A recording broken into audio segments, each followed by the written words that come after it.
Carbon and its compound, carbon and its compound. बहुत interesting chapter है बेटा, बहुत ज़्यादा इंटरेस्टिंग चैप्टर है और मार्क्स गेनिंग चैप्टर है। बहुत बच्चे कंफ्यूज होते हैं कि भाई ये चैप्टर इतना हार्ड होता है। नहीं, ये चैप्टर इजी चैप्टर में से एक है। अभी सीखोगे तो आपका ये, अगर आप साइंस स्ट्रीम लेते हो तो केमिस्ट्री में क्लास 11th में भी काम आएगा, क्लास 12th में भी काम आएगा। ठीक है, तो कार्बन एंड इट्स कंपाउंड को स्टार्ट करते हैं।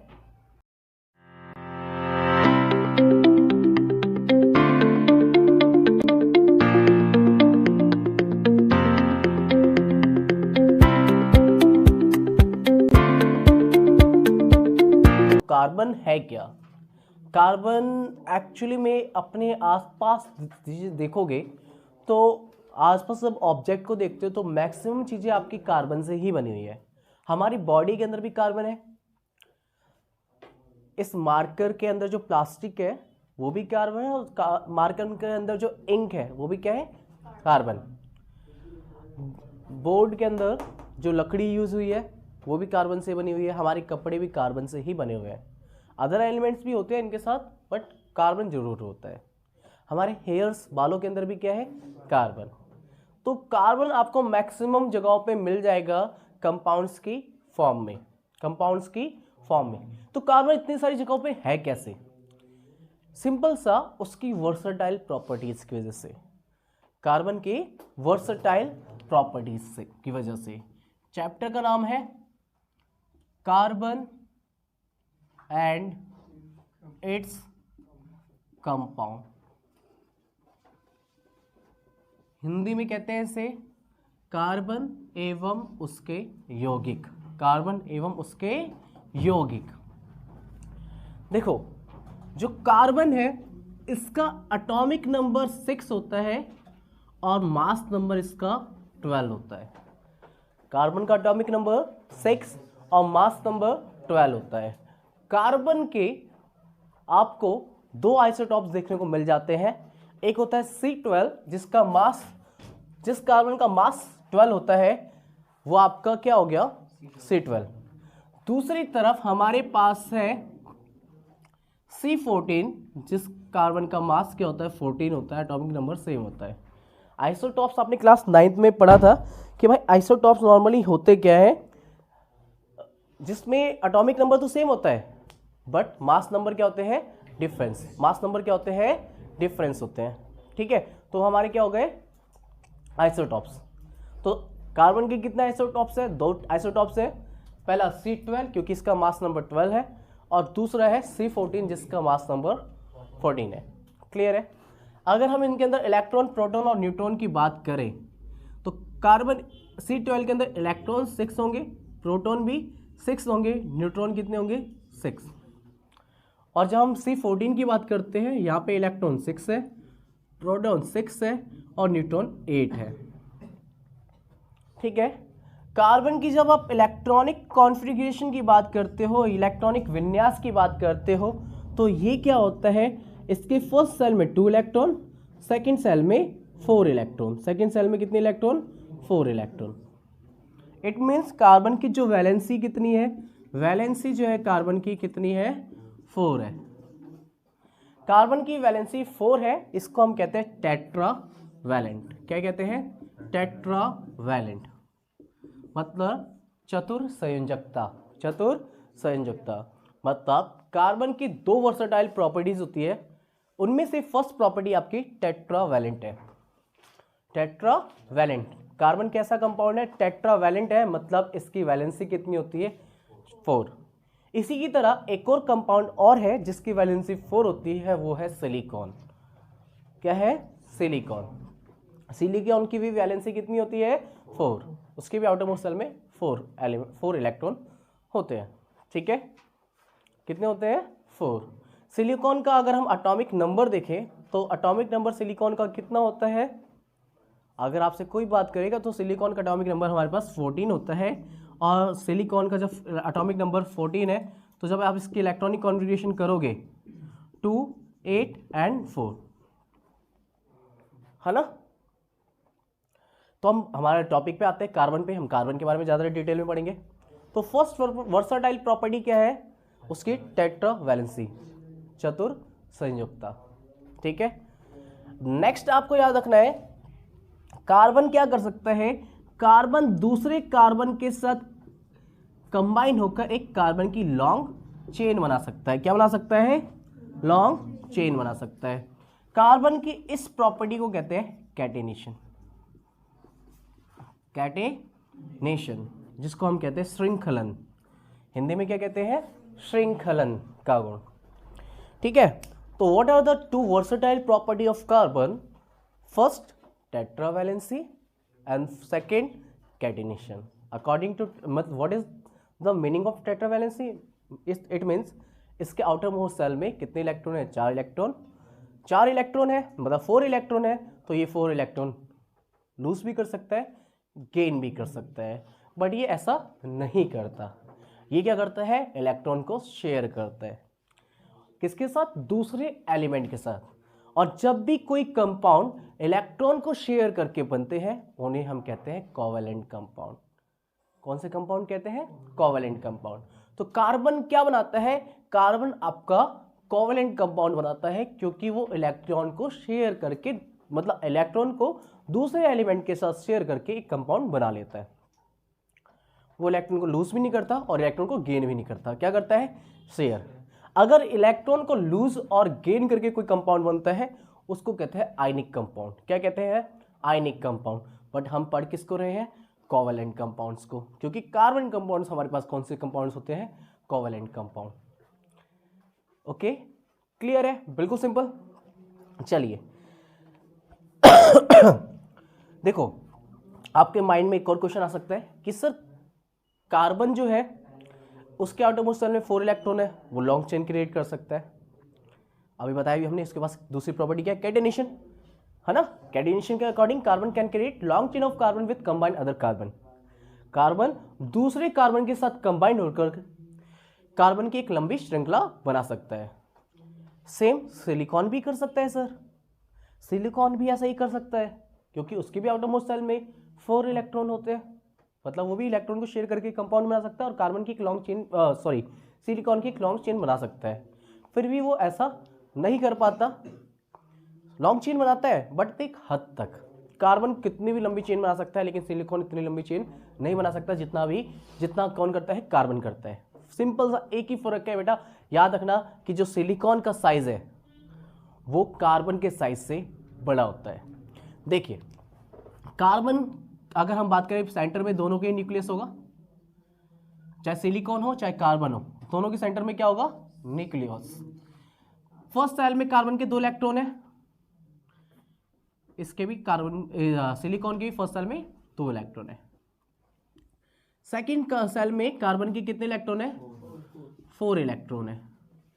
और इसके सेकंड सेल में कितने इलेक्ट्रॉन है, 8। कितने इलेक्ट्रॉन है, 8। थर्ड सेल इसके पास होती नहीं है, क्योंकि इसके पास टोटल कितने इलेक्ट्रॉन होते हैं, 6 इलेक्ट्रॉन होते हैं, एटॉमिक नंबर 6 है। लेकिन सिलिकॉन के पास क्या होता है, 14। इसकी एक और चेन बनेगी, एक और इसका ऑर्बिट बनेगा, एक और इसका कक्ष बनेगा, है ना। इसमें कितने इलेक्ट्रॉन होगा, 4। Simple, due to big size of silicon it not make long chain as chain make by carbon, as chain made by carbon. मतलब जितनी कार्बन की लंबी श्रृंखला बन सकती है, चेन बन सकती है, उतनी लंबी सिलिकॉन नहीं बना सकता। बना सकता है लेकिन एक हद तक। क्लियर है, कोई दिक्कत नहीं है, नहीं दिक्कत, बिल्कुल सिंपल सा, समझ में आ गया होगा आपको। Carbon can create long chains of carbon with combined other carbon, this property of carbon is known as catenation. Carbon दूसरे कार्बन के साथ जुड़कर कार्बन की एक लंबी श्रृंखला बना सकता है, इसको हम श्रृंखलन का गुण कहते हैं। ठीक है, सिलिकॉन भी बनाता है चेन, बट कार्बन जैसे जितनी लंबी नहीं। ठीक है, क्यों नहीं बना सकता, अगर क्वेश्चन आया, due to big size of 8। Silicon का साइज कार्बन के साइज के हिसाब से बड़ा होता है, तो एक चेन बनाते बनाते वो बीच में कहीं ना कहीं से टूट जाएगा, चेन उसकी टूट सकती है। ठीक है, आयनिक कंपाउंड्स भी पता चल गया आपको, कोवेलेंट कंपाउंड भी पता चल गया। आयनिक कंपाउंड्स वो कंपाउंड्स होते हैं जो इलेक्ट्रॉन को लूज और गेन करके बनते हैं। कोवेलेंट कंपाउंड्स वो कंपाउंड्स होते हैं जो इलेक्ट्रॉन्स को शेयर करके बनते हैं, इलेक्ट्रॉन्स को शेयर करके बनते हैं। तो कार्बन हमारा कौन सा कंपाउंड बनाता है? कार्बन आपका कोवेलेंट कंपाउंड बनाता है। जो हमारा नेक्स्ट टॉपिक है वो है बॉन्डिंग। क्या है? बॉन्डिंग, आबंध बनाना। क्या बनाना? आबंध बनाना, बॉन्डिंग।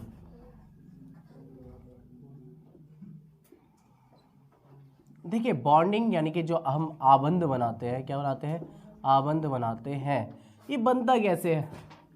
आबंध के बारे में अगर हम बात करते हैं, बॉन्डिंग के बारे में बात करते हैं, तो सबसे सिंपल सा हम एग्जांपल लेंगे हाइड्रोजन का। किसका लेंगे? हाइड्रोजन का। देखिए हाइड्रोजन के एटॉमिक सेल में कितने इलेक्ट्रॉन होते हैं? एक इलेक्ट्रॉन होता है। दूसरे हाइड्रोजन के एटॉमिक सेल में भी कितने इलेक्ट्रॉन होंगे? एक। फर्स्ट सेल में कितने इलेक्ट्रॉन आ सकते हैं मैक्सिमम? दो से ज़्यादा नहीं आ सकते। तो दोनों आपस में क्या करेंगे? दोनों हाइड्रोजन आपस में इलेक्ट्रॉन को शेयर कर लेंगे। क्या कर लेंगे? शेयर। तो कितने इलेक्ट्रॉन शेयर हो रहे हैं आपस में?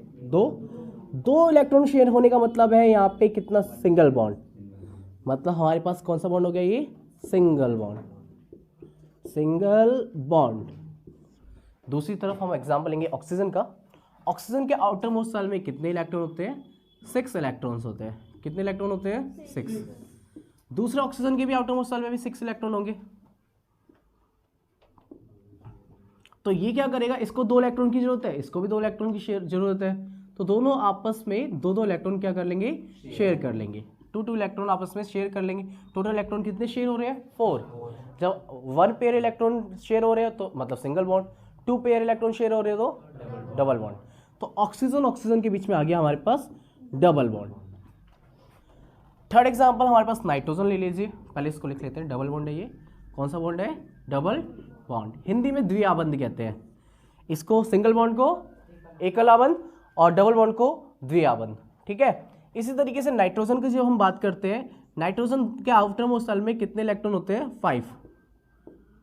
कितने इलेक्ट्रॉन होते हैं? 5। दूसरे नाइट्रोजन के भी आउटर मोस्ट सेल में कितने इलेक्ट्रॉन होंगे? 5। मतलब दोनों के पास कितने इलेक्ट्रॉन की कमी है? 3 इलेक्ट्रॉन की कमी है। तो ये 3 इलेक्ट्रॉन इस सेकेंड नाइट्रोजन के यूज़ कर लेगा, ये फर्स्ट वाले नाइट्रोजन के यूज़ कर लेगा, शेयर कर लेगा। तो टोटल कितने इलेक्ट्रॉन शेयर हो रहे हैं? 3 पेयर्स, यानी कि 6 इलेक्ट्रॉन शेयर हो रहे हैं। 6 इलेक्ट्रॉन शेयर होने का मतलब क्या हो गया? नाइट्रोजन और नाइट्रोजन के बीच में कितने बॉन्ड आ गए? Triple bond. कौन सा? Triple bond. हिंदी में कहते हैं इसे त्रिआबंध। क्या कहते हैं? त्रिआबंध, और इंग्लिश में triple bond. I think bonding समझ में आ गई होगी। सिंगल बॉन्ड, डबल बॉन्ड और ट्रिपल बॉन्ड। बेटा ये याद रखना, ये बहुत इंपॉर्टेंट है, क्योंकि कार्बन में ऐसे ही, कार्बन और कार्बन के बीच में ऐसे ही बॉन्ड बनते हैं। ठीक है। चलिए इसके बाद देखो, एक काउंटिंग मैं आपको सिखाऊंगा। वो काउंटिंग बहुत ज़्यादा ज़रूरी है आपको ऑर्गेनिक केमिस्ट्री में समझने के लिए। ठीक है। उस काउंटिंग में याद रखना, सबसे पहले अगर कहीं पे भी एक कार्बन हो, कहीं पे भी एक कार्बन हो, सिंगल कार्बन हो, तो वर्ड यूज होगा मैथ। 2 कार्बन है तो एथ, 3 कार्बन हो तो प्रॉप, 4 कार्बन हो तो ब्यूट, 5 कार्बन हो तो पेंट, 6 कार्बन हो तो हेक्स, 7 कार्बन हो तो हेप्ट, 8 कार्बन हो तो 8 कार्बन हो तो ऑक्ट। ठीक है। 9 कार्बन हो तो नॉन। क्या? नॉन। और 10 कार्बन हो तो डैक। बट आपके सिलेबस में 6 तक ही है, तो 6 तक आपको डेफिनेटली याद हो जाना चाहिए। अच्छी तरीके से 6 कार्बन तो आपको याद हो जाना चाहिए। चलिए एक बार नोट कर लो, तब तक होल्ड करते हैं। तो अभी हम क्या करेंगे, कार्बन और उसके कंपाउंड्स के जितने भी कार्बन के जितने भी कंपाउंड्स बनते हैं उनके बारे में स्टडी करेंगे। सबसे पहले हम बात करते हैं, जो भी मैंने आपको काउंटिंग बनाई थी, मतलब बताई है, उसको एक बार नोट कर लो यहाँ पे। ठीक है। अगर 1 कार्बन है तो आपका वर्ड यूज होगा मैथ, 2 कार्बन है एथ, 3 कार्बन है प्रॉप, 4 कार्बन है ब्यूट, बट मत पढ़ना इसको, ब्यूट पढ़ना। ठीक है। 5 कार्बन है पेंट, 6 कार्बन है हेक्स, 7 कार्बन है हेप्ट, और 8 कार्बन है बेटा ऑक्ट, ठीक है। 9 कार्बन है तो नॉन, और 10 कार्बन है तो आपके पास डेक। ये आपको काउंटिंग आपको अच्छे से याद होनी चाहिए। इसमें 6 तक तो आपके सिलेबस में अच्छे से है, इसको जरूर याद करना। क्लास 10th में आपके पास 6 कार्बन तक जरूर है, ठीक है। तो अभी हम क्या करेंगे, कंपाउंड्स के बारे में पढ़ेंगे, जो कार्बन की कंपाउंड्स है उनके बारे में। तो अगर हम बात करें कार्बन का जो बेस्ट फ्रेंड है ना वो हाइड्रोजन है। क्या है? कार्बन जो है हाइड्रोजन के साथ बाइंड होकर क्या बनाता है? हाइड्रोकार्बन। क्या बनाता है? हाइड्रोकार्बन। बेटा ध्यान से समझना, इसको बहुत इंपॉर्टेंट है। कार्बन हाइड्रोजन के साथ बाइंड होकर क्या बनाता है? हाइड्रोकार्बन। और जब हम बात करते हैं हाइड्रोकार्बन्स की, तो ये हाइड्रोकार्बन्स हमारे पास 2 टाइप्स के होते हैं। फर्स्ट होता है हमारे पास सैचुरेटेड हाइड्रोकार्बन। फर्स्ट क्या होता है हमारे पास? सैचुरेटेड हाइड्रोकार्बन, और सैचुरेटेड हाइड्रोकार्बन के बारे में अभी डिटेल में पढ़ेंगे। सेकंड हमारे पास होता है अनसैचुरेटेड हाइड्रोकार्बन। अनसैचुरेटेड हाइड्रोकार्बन, ठीक है। हमारे पास हाइड्रोकार्बन 2 टाइप के हो गए, पहला सैचुरेटेड, दूसरा अनसैचुरेटेड। सैचुरेटेड को हम कहते हैं संतृप्त, अनसैचुरेटेड को कहते हैं असंतृप्त। सैचुरेटेड हाइड्रोकार्बन को क्या कहते हैं? संतृप्त, और अनसैचुरेटेड हाइड्रोकार्बन को क्या कहते हैं? असंतृप्त। फर्क क्या है बेटा? याद रखना है, सैचुरेटेड हाइड्रोकार्बन में हमारे पास एक ही कैटेगरी आती है, क्योंकि यहां पे हमारे पास आते हैं एल्केन्स। क्या आते हैं? एल्केन्स। इट मीन्स एल्केन के अंदर क्या खास बात है? याद रखना, एल्केन के अंदर कार्बन और कार्बन के बीच में सिंगल बॉन्ड होते हैं। क्या होते हैं? Single bond. और इसका जो जनरल फॉर्मूला है CnH2n+2। ये बेटा जनरल फॉर्मूला जरूर याद रखना है, ठीक है। और याद रखना, जब भी आप कोई भी आपका एल्केन है यानी कि सैचुरेटेड हाइड्रोकार्बन है, उसके नाम के पीछे आपके जरूर लगा होगा एन। क्या लगा होगा? एन, ठीक है। जैसे एग्जांपल के लिए methane, ethane, propane, butane, pentane, hexane, heptane, octane, nonane, decane, ऐसे सबके पीछे क्या लगा हुआ है? एन लगा हुआ है। इस एन से आप आइडेंटिफाई कर सकते हो कि वो क्या है? एल्केन। और एल्केन आपका क्या होता है? सैचुरेटेड हाइड्रोकार्बन होता है। तो एल्केन की क्या खास बात है? इसकी इनके बीच में, कार्बन और कार्बन के बीच में क्या होते हैं? Single bond. कार्बन और कार्बन के बीच में क्या होते हैं? सिंगल बॉन्ड होते हैं। देखो इसका जनरल फॉर्मूला क्या है? CnH2n+2। कोई दिक्कत नहीं है। अनसैचुरेटेड हाइड्रोकार्बन में हमारे पास 2 टाइप के होते हैं, याद रखना है। पहला होता है एल्कीन और दूसरा होता है एल्काइन। पहला होता है एल्कीन, दूसरा होता है एल्काइन, ठीक है। एल्कीन हमारे पास क्या होता है? हमारे पास CnH, इसका जो जनरल फॉर्मूला होता है 2n। CnH तो एल्कीन की बात करते हैं। एल्कीन का जो जनरल फॉर्मूला होता है CnH2n, ठीक है, ये एल्कीन का फॉर्मूला है। और दूसरी तरफ हमारे पास एल्काइन है, इसका फॉर्मूला होता है CnH2n-2। याद रखना है, एल्कीन में क्या होता है? कार्बन और कार्बन के बीच में होते हैं डबल बॉन्ड। कहीं ना कहीं पे आपको मिल जाएगा कार्बन और कार्बन के बीच में देखने को डबल बॉन्ड। आ गया कहीं पे भी डबल बॉन्ड तो वो आपका क्या है? एल्कीन। बेटा याद रखना, किसकी बात कर रहा हूं? कार्बन और कार्बन के बीच में, कार्बन और ऑक्सीजन के बीच में डबल बॉन्ड हुआ तो उसको एल्कीन मत कह देना। होना किसके बीच में चाहिए? कार्बन और कार्बन के बीच में डबल बॉन्ड। कहीं पे भी अगर मान लो लॉन्ग चेन है कार्बन की, उसमें सिंगल बॉन्ड है और कहीं पे भी डबल बॉन्ड आ गया तो इसका मतलब क्या है? ये एल्कीन है। दूसरी तरफ एल्काइन, इसका मतलब होता है कार्बन और कार्बन के बीच में ट्रिपल बॉन्ड। सेम ऐसे ही कि कहीं पे भी कार्बन और कार्बन के बीच में ट्रिपल बॉन्ड आ जाए, कार्बन और अदर एलिमेंट के बीच में ट्रिपल बॉन्ड को हम नहीं काउंट करते। किसको काउंट करते हैं? कार्बन और कार्बन के बीच में ट्रिपल बॉन्ड कहीं पे भी आ गया तो वो हो गया एल्काइन। आइडेंटिफाई करने का सिंपल सा तरीका है, नाम के पीछे क्या आ रहा होगा? ENE। क्या आ रहा होगा? ईन। याद रखना, एल्कीन के अंदर नाम के पीछे क्या आ रहा होगा? ईन, ठीक है। जैसे मिथेन कोई होता नहीं है, क्योंकि जब हम बात करते हैं मिथेन की तो यहाँ पे एक ही कार्बन है, तो एक कार्बन है। हमारा रूल क्या कह रहा है, कार्बन और कार्बन के बीच में डबल बॉन्ड होना चाहिए। लेकिन मिथेन में जब हम मैथ की बात करते हैं तो यहाँ पे एक ही कार्बन है, तो डबल बॉन्ड होने के लिए क्या चाहिए, दूसरा कार्बन चाहिए। तो मैथीन नाम की कोई चीज नहीं होती। स्टार्टिंग कहां से होती है, एथेन से। स्टार्टिंग कहां से होती है, एथेन से। कार्बन और कार्बन के बीच में याद रखना है आपको, क्या होगा, डबल बॉन्ड होना चाहिए। तो क्या होगा, एथीन। मतलब अगर ethene, propene, butene, pentene, hexene, heptene, octene, nonene, decene, इस तरीके से बन जाएगा। नाम के पीछे आएगा ENE। सेम एल्काइन की बात करेंगे, एल्काइन में भी ट्रिपल बॉन्ड होने के लिए पहला वाला तो बन ही नहीं सकता, क्योंकि यहाँ पे एक ही कार्बन है। ये कहां से स्टार्ट होता है, ये स्टार्ट होता है एच से। किससे स्टार्ट होता है, एच से। तो एच के पीछे अगर YNE लगा दोगे, क्या लगा दोगे, एथाइन, तो नाम के पीछे क्या आ जाता है यहाँ पे, YNE। याद रखना, एल्काइन के पीछे, एल्काइन में क्या होता है, नाम के पीछे क्या लिखा होगा, YNE, मतलब आइन। तो स्टार्टिंग कहां से होगा, एथाइन से। Ethyne, propyne, butyne, pentyne, hexyne, heptyne, इस तरीके से आगे बढ़ जाएंगे। क्लियर है।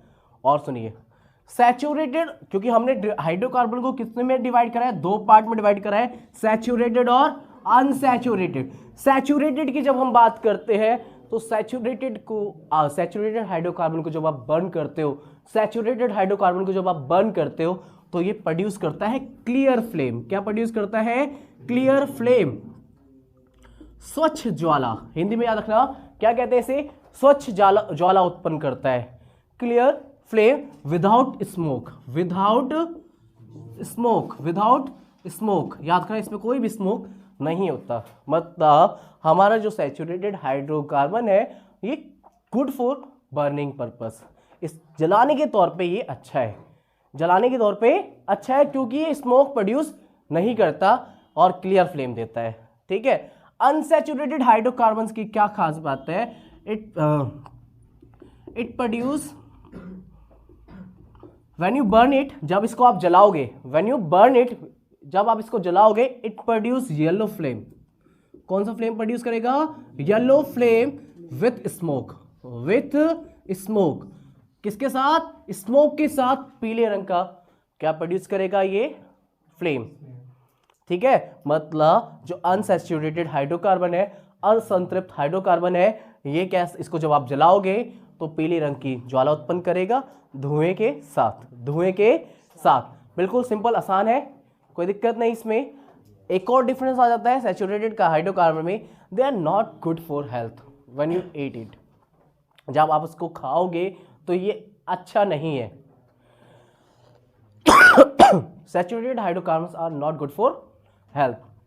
याद रखना, saturated hydrocarbons not good for health when for eating purpose. अगर आप इसको खाओगे तो हेल्थ के लिए अच्छा नहीं है। अनसैचुरेटेड हाइड्रोकार्बन्स आपके गुड फॉर हेल्थ है, ईटिंग पर्पस पे अच्छे होते हैं।